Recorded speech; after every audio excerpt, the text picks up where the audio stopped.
Hey, what's up guys? Welcome back. Let's take a look at the DirectForce Pro 15 from VRS. As you guys know, they currently make the DirectForce Pro 20, or their upgradable version, which is more industrial, more geared towards the pro sim racer who wants to make some changes, get their own hub, get their own QR. It comes with just a shaft. You can modulate how you want to put it all together. You can front mount it. And that's really geared towards, again, the pro sim racer who really understands those things. Well, in 2024 and moving forward, people want to get something right out the box, plug it up, hook it up, download the software, and be ready to race. This brings VRS into the 21st century.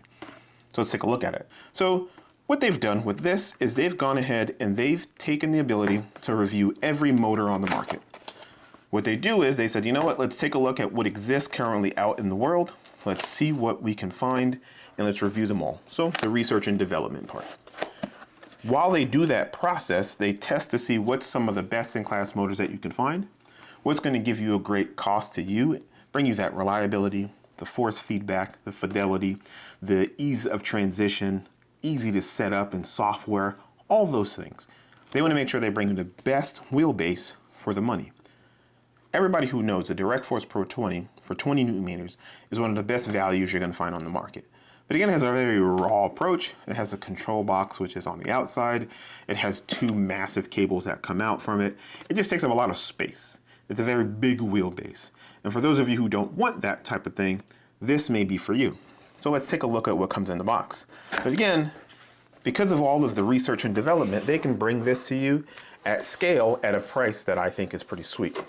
And currently, right now, this wheelbase, if you were to try and buy it, you will get it for $1,049, and it comes with the new R295.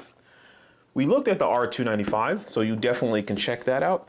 We'll do some more videos driving it and setting it up and stuff like that in the future. But again, this and that come together for $1,049 US. So obviously, depending on where you live, you may pay VAT and additional taxes and shipping and duty and things like that, but that's what the price comes to here in the US. So with that being said, let's go a look in the box.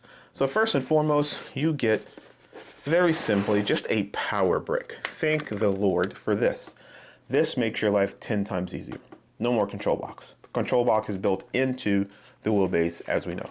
So again, simple, easy connection.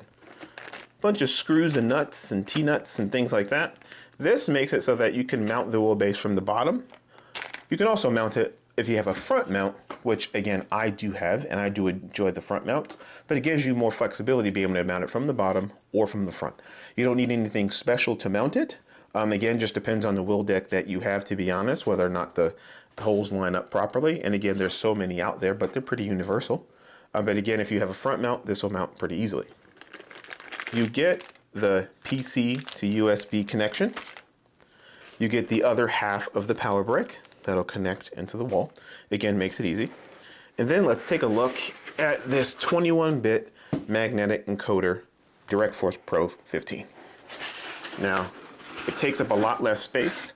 It's quite dense and heavy. It's about 17.2 pounds in weight. So definitely heavy, but not massive. So let's move that over to the side. As we can see here, here is the new, dare I say, DirectForce Pro 15. You can see just how small it is, and I'll move it back so you can see it nice and clearly. It's rather small in size. Front mount here, or like I said, those T-nuts on the bottom to mount it here. So again, makes it really easy. Now this wheelbase right out the box does support 360 hertz from iRacing, which is pretty cool. For those of us who have been racing in other sims, as well as iRacing, you know, having that higher hertz makes the force feedback feel a little more crisp, feel a little bit more dialed in, as opposed to the 60 that they were running natively. So with that being said, it brings a new QR Connect system, which I think is great.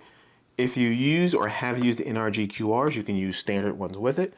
So if you have a wheel that's already got a PC connection, you can connect it directly there. You also will have the ability to run their new wheels that will come wireless connected to it. And we'll talk about some features they have coming in the future, which I think you're really going to be excited to see. But again, it's got the grooves on the side so that you can align these wheels on. It also has the PCB, which passes power and data, which again, as a DIY tinkerer, I can tell you I've already got harebrained schemes in my head of what I plan on doing. But again, control box is on the back. And again, because the motor and the way they have mounted it makes it easy to connect everything to, you get a wonderful power button to turn it on and off right here, which you currently don't really have on the DirectForce Pro 20 unless you take that box and reach all the way down to where you have it mounted. You get your e-stop here. So if you do have an e-stop, you can connect it here to the RF J cable. You also get your power connector as well. So again, you can connect power and have it run. And again, just this wonderful power box. That's it, no control box as well. If you have any questions, reach out to VRS. Thank you for tuning in. Thumbs up, notifications on, subscribe to the channel, and I'll talk to you later. Peace.